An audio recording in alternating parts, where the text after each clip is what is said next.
খুবই সহজ পদ্ধতিতে তৈরি বাচ্চাদের একটা ভীষণই প্রিয় রান্না আজ আমি শেয়ার করতে চলেছি। বানানোটা যতটা সোজা, খেতে কিন্তু ততটাই মজাদার। হ্যালো বন্ধুরা, আপনাদের সবাইকে জানাই আমার নমস্কার। আমি মনি রান্নাবাটিতে আপনাদের সবাইকে স্বাগত জানাই। আর আজ আমি শেয়ার করব অরেঞ্জ জ্যামের রেসিপি, যেটা আপনারা তৈরি করে ফ্রিজে স্টোর করে ইজিলি রেখে দিতে পারেন অন্তত 6 মাসের জন্য। তো অরেঞ্জ জ্যাম বানানোর জন্য সবার প্রথমে আমার লাগছে অরেঞ্জ। বলে রাখি, এখানে আমি কিন্তু এরকম ছোট সাইজের অরেঞ্জটা ব্যবহার করেছি। এই যে বড় সাইজের অরেঞ্জটা আছে, এটা কিন্তু এই রান্নায় আমরা ব্যবহার করব না। তবে যে কোনো অরেঞ্জ দিয়েই এই জ্যামটা কিন্তু তৈরি করে নেওয়া যায়, যেহেতু এই ছোট সাইজের অরেঞ্জগুলোর ফ্লেভারটা খুবই ভালো হয় আর এর মধ্যে কোনো রকম বীজ থাকে না সাধারণত। তাই জন্য এই অরেঞ্জ দিয়ে আমি এটা তৈরি করে নিচ্ছি। অরেঞ্জের খোসাটা প্রথমে আমি ছাড়িয়ে নিলাম। এবার অরেঞ্জের এক একটা কোয়া এভাবে একটু বার করে নিয়ে এই যে ওপরের এই যে সাদা অংশটা আছে সুতো মতো, এই সাদা সুতোগুলো আমাদের ছাড়িয়ে ফেলে দিতে হবে। তা না হলে কিন্তু একটা তেতো ভাব চলে আসতে পারে। তাই জন্য এই সুতোগুলো ভালো করে ছাড়িয়ে একটু ফেলে নিতে হবে। এবার এই যে অরেঞ্জের এই যে বাইরের কাভারিংটা আছে, এটা আমাদের এইভাবে হাতের সাহায্যে একটু আলাদা করে নিয়ে মাঝে যদি কোনো বীজ থাকে সেই বীজটা আমাদের ফেলে দিতে হবে। তবে খেয়াল রাখবেন, এই কাভারিংয়ের ওপরের খোসাটা কিন্তু আমরা ফেলবো না।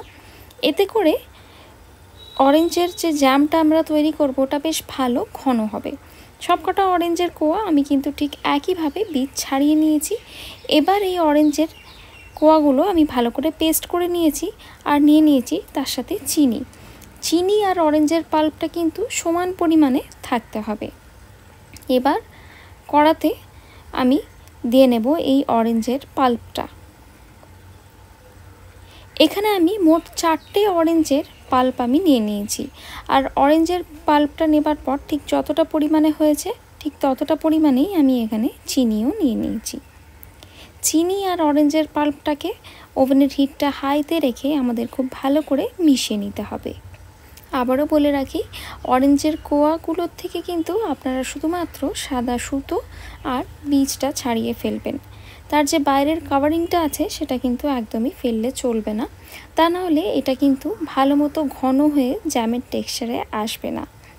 হাই হিটে এটাকে রান্না হতে দিতে হবে আর মাঝে মাঝে নাড়াচাড়া করব। ততক্ষণ এইদিকে অরেঞ্জের খোসার এইভাবে যে সাদা অংশটা থাকে ভেতরের, সেটা এইভাবে একটা ছুরি দিয়ে ভালো করে একটু চেঁচে তৈরি করে নিচ্ছি আর মাঝে মাঝে এভাবে নাড়াচাড়া করতে থাকতে হবে। আর এতক্ষণে এদিকে আমাদের ছোট্ট সান্নিধ্য ঠিক বুঝতে পেরেছে যে মাম্মা ওর ফেভারিট অরেঞ্জ জ্যাম তৈরি করছে, তাই দাঁড়িয়ে ও একটু প্রসেসটা এনজয় করছে আর কি। এই স্টেজে আমি একই সাথে এর মধ্যে একটা দারচিনির টুকরো দিয়ে দিলাম। দারচিনি দিলে অরেঞ্জের সাথে দারুণ একটা ফ্লেভার আসে, তবে খেয়াল করবেন দারচিনিটা কিন্তু জ্যামটা একটু ঘন হবার পরে দেবেন, তা নাহলে দারচিনি দেবার ফলে কিন্তু একটা তিতকুটে ভাব চলে আসতে পারে। অরেঞ্জের খোসাগুলো এভাবে একটু কুচিয়ে নিচ্ছি আর তারপর এগুলোকে এর মধ্যে অ্যাড করে দিতে হবে। এখানে আমি 4টে অরেঞ্জ দিয়ে এই জ্যামটা তৈরি করে নিচ্ছি ওজনে 250 গ্রাম। তবে তার জন্য আমি এখানে শুধুমাত্র একটা অরেঞ্জের খোসা আমি এই রান্নায় দিয়ে নিলাম।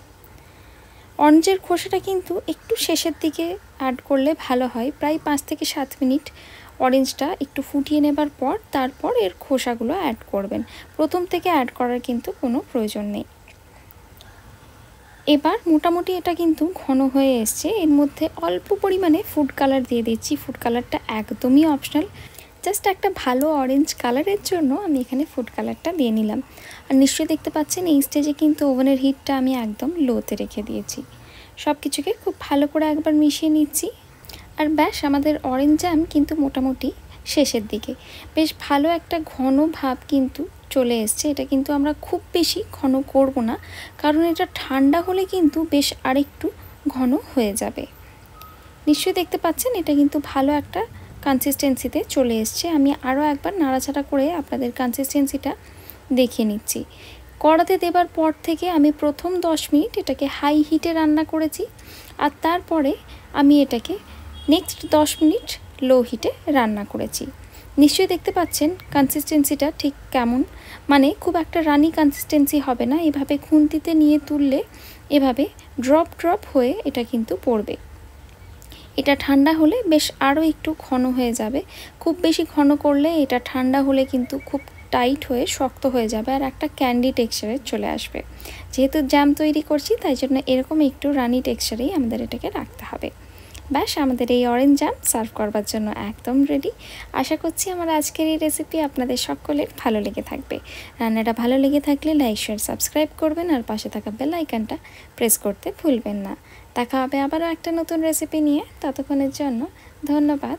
Happy cooking.